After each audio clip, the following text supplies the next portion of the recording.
السلام عليكم. نتمنى الفيديو ديالي اليوم يلقاكم في احسن الاحوال.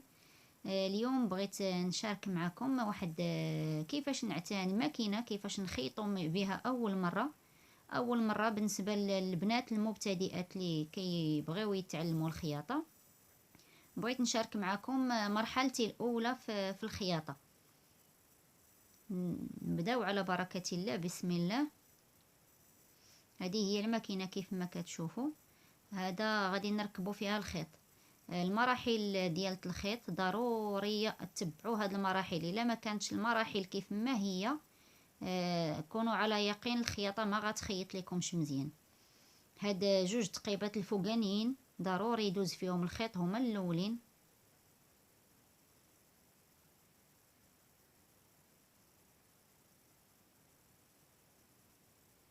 وكندوزو في هذا الطونسيون، كيقولوا ليه الطونسيون.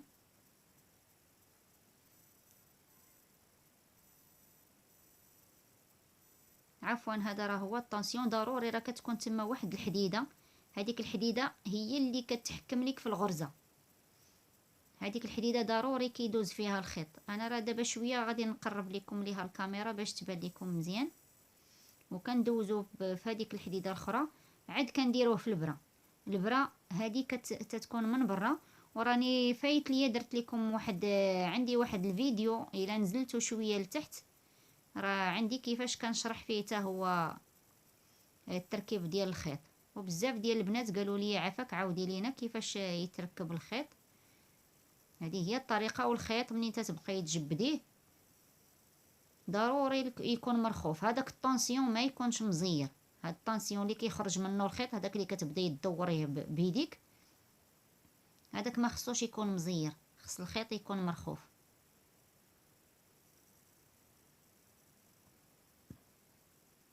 والماكينه راه كتبغي ما تكتريش، زعما كاينه ما تعطليش عليها في الخياطه.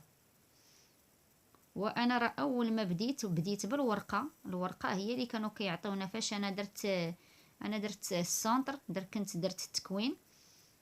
كانوا كيعطيونا في الورقه باش يمشي لك الخط مقاد. ولكن الماكينه هانتوما راه ما بغاتش تخيط ليا، ما بغاتش تخيط. انا راه غادي نحلها وغادي نحلها قدامكم، حيت دايره شي اسبوع ولا اكثر ما خدمتش بها.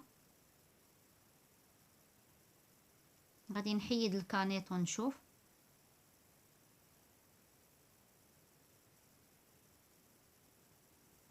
كنخيطوا في الورقه بالنسبه للمبتدئات. انا كنهضر دابا بالنسبه للمبتدئات. اي وحده بلا هكا لا كان مخها خفيف ودغيا تفهم، راه غير هكايا كتعلم. الورقه ما بغاتش تضرب ليا مزيان، ولكن انا غادي نحلها ونشوف مناش.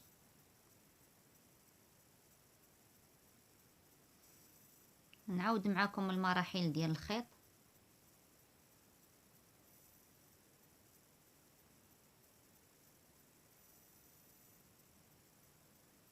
هذاك الطانسيون ما خصكش تبداي تدوري حتى هذاك الطانسيون، دوك جوج حديدات اللي كيكون وسط منهم الخيط. وهذيك الحديده راه هي اللي كتحكم. هذيك الحديده اللي كتبومبا هي اللي كتحكم لك في الخيط، وضروري يدوز فيها. هذيك الحديده هذه هي اللي ضروري يدوز فيها الخيط. عاد كدوزيه في هذيك الحديده هذه. ملي كتكون الماكينه داك الطونسيون هذاك الراس ديالها كيبقى يطلع يهبط، هو اللي كيبقى يجبد لك الخيط.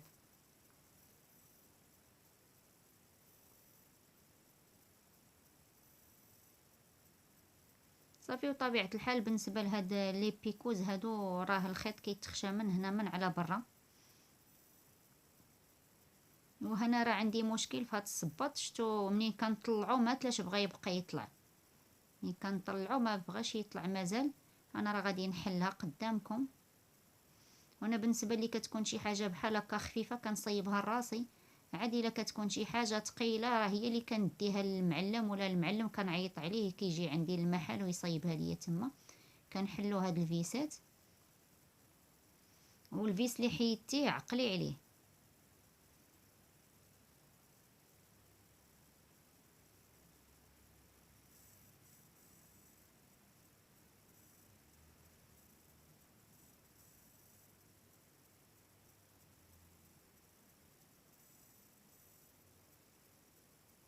صافي هذا الصباط ملي كنبقى نطلعو من هذيك الحديده اللي في اللور ما تلاتش بغات تحكم ليا فيه،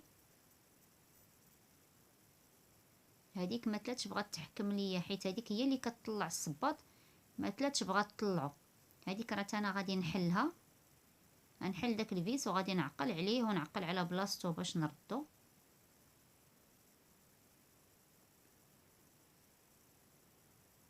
وغنعاون الصباط برجليا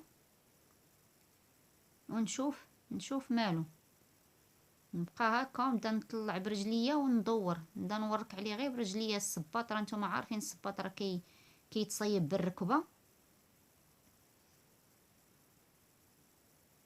حتى نبدا ندور الحديده ونشوف. ومن طبيعه الحال الا كاينه شي غبره كتمسحيها، حيت هاد الماكن ضروري خصك مره تبداي تحليها وتشوفي الا فيها الغبره ولا تشوفيها واش ناقصه من الزيت، حيت الماكينه راه حتى هي بحال بنادم، ماشي تبغيها ديما تبقى غير خدامه، ضروري حتى هي راه كتوسخ، خصها تنقى، خصك تشوفي الزيت واش ناقصه تزيديها الزيت. هاد الخدمه ديرها على الاقل مره في الشهر. هاي راني صيبتها، غندير الفيس ونشوف واش تبقى تطلع ليا مانيويل. ها هي شتي بدات كتطلع، وغنحل هذاك نشوف مناش كانت السنان كيقبطوا ليا في الورقه قبيله. هذوك الفيسات راه تاهما خصك تحليهم غير بشويه، والفيس اللي حيدتي عقلي عليه باش ترديه تاني لبلاصتو.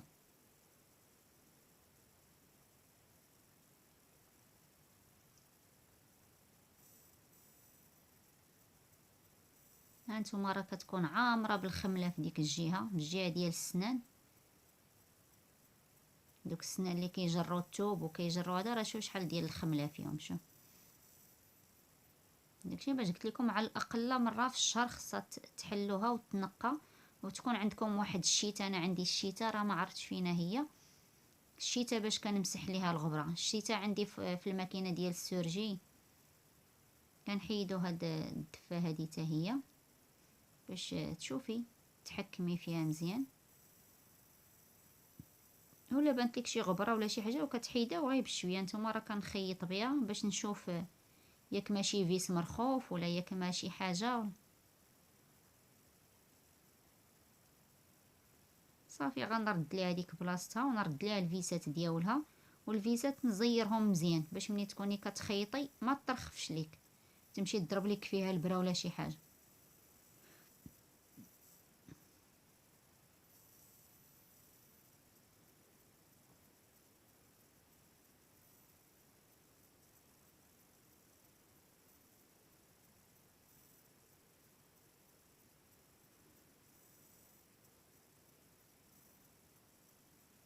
صافي ونرد الفيسات ديال هذا حتى هو، كنبداو داك الفوقاني هو الاول اللي كيتحكم فيها، وما نزيروش، ما تزيريش بزاف حتى تحكمي في التحتانيين، وقبطي الفيس بيد وزيريه غير بشويه وحده وحده.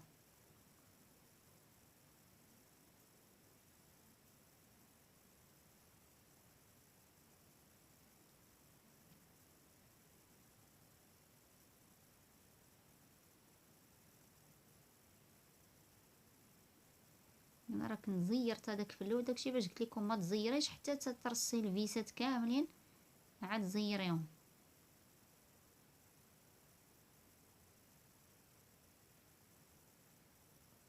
صافي وكنسدها مزيان.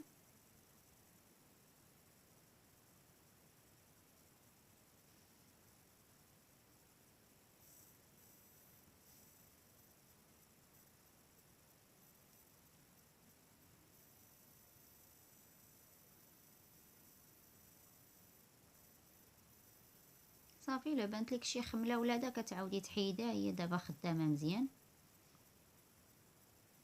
ها الصباط ولا تا هو خدام، غنجرب فيها الورقه دابا، نجربها بلا خيط. ها هي شتي قبيله والله حتى كانت كتعكس، ما كانتش بغات تخدم كاع قبيله. ها هي دابا الورقه كتجري مزيان. واللي بغى يتعلم الخياطه من الاحسن يدير واحد 3 ايام ولا هذا يتعلم في الورقه، حتى كتحكمي فيها انك تتمشي تبقاي تبعي الخط،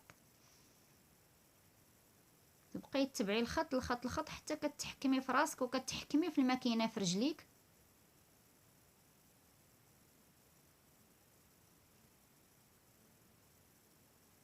ومن الاحسن بلا خيط.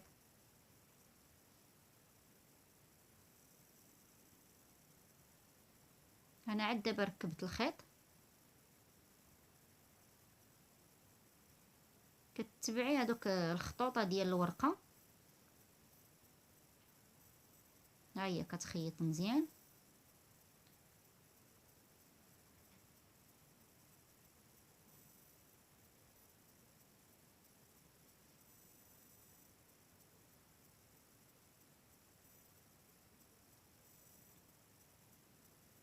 انا البنات درت عامين ديال التكوين. في التكوين كانوا في السونتر، كانوا كيوريونا كيفاش نصايبوا حتى الماكينه.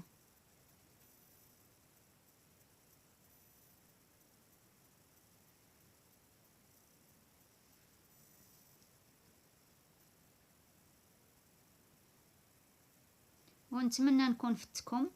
وها الخياطه باش ما تتكونش مخرصه من التحت، كتكون الخياطه بحال الفوق بحال التحت، غير من داك الطونسيون كتبداي تدوري غير بشويه حتى كتقاد ديك الغرزه بحال الفوق بحال التحت. ونتمنى البنات نكون فتكم والفيديو ديالي اليوم يعجبكم. وان شاء الله انا غادي نمشي معكم من المراحل الاولى. ان شاء الله دابا المرحله الثانيه غادي نوريكم كيفاش نفصلوا الصايه، كيفاش نخيطوا الصايه، كيفاش نصايبوا الجيوبه ديال لي بوش، لي مارك ديال لي بوش كاملين غنوريهم لكم ان شاء الله. ونتمنى منكم الدعم، وشكرا لكم البنات. واي حاجه بغيتوا تعرفوها كتبوها ليا في لي كومونتير، وان شاء الله انا عند الوعد ديالي اي حاجه نوريها لكم.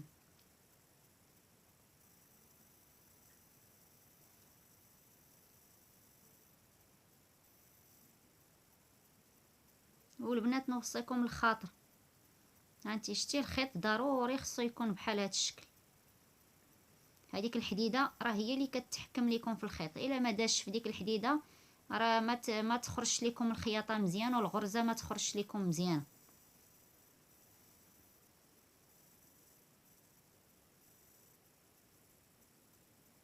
ونتمنى الفيديو ديالي يكون نال الاعجاب ديالكم، وشكرا، واستودعكم الله الذي لا تضيع ودائعه، والى اللقاء الى فيديو اخر ان شاء الله.